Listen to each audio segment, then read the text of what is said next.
Sudirman Said bongkar hambatan bereskan mafia migas. Unit ISC dilumpuhkan.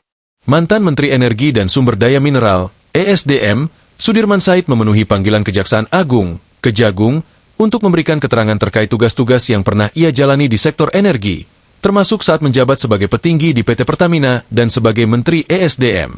Sudirman mengatakan, pemeriksaan tersebut merupakan kali kedua dirinya hadir di Kejagung.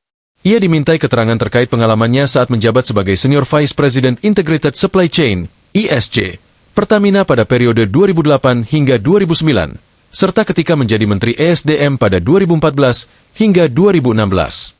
Saya diundang oleh Kejaksaan.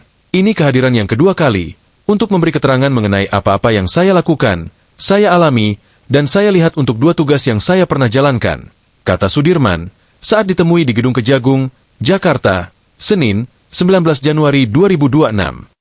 Ia bercerita, dalam dua posisi tersebut, dirinya mendapat mandat dari negara untuk membenahi rantai pasok dan tata kelola sektor energi yang selama ini dikenal publik syarat dengan praktik mafia migas. Namun, upaya tersebut disebutnya selalu menghadapi hambatan. Saat bertugas di Pertamina, Sudirman mengungkapkan, unit ISC yang sedang berjalan justru dilumpuhkan setelah terjadi pergantian direksi. Akibatnya, praktik-praktik bermasalah kembali terjadi.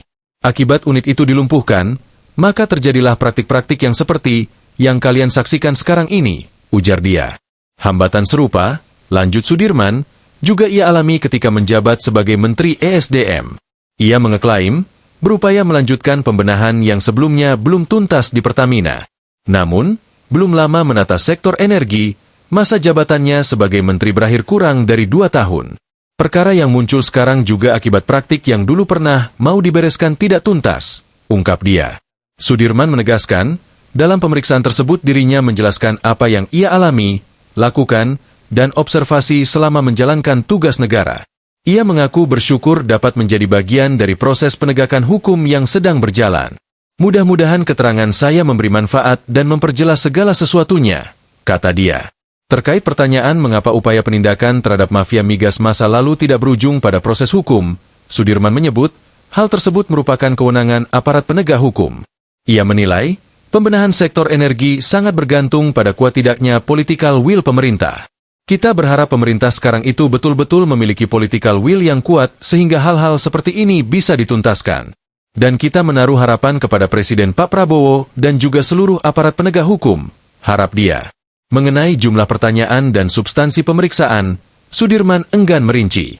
Ia menegaskan bahwa hal tersebut merupakan bagian dari materi penyidikan yang menjadi kewenangan penyidik Kejagung. Diketahui, pemeriksaan terhadap Sudirman Said bukan yang pertama kali. Kejagung memeriksa Sudirman pertama kali pada 23 Desember 2025. Kala itu, status Sudirman Said masih sama ketika diperiksa, yaitu sebagai saksi. Kapasitas, diperiksa, sebagai Menteri ESDM saat itu, terang Kapus Penkum Kejagung, Anang Supriyatna, 23 Desember 2025. Download Tribun X sekarang, menghadirkan lokal menjadi Indonesia.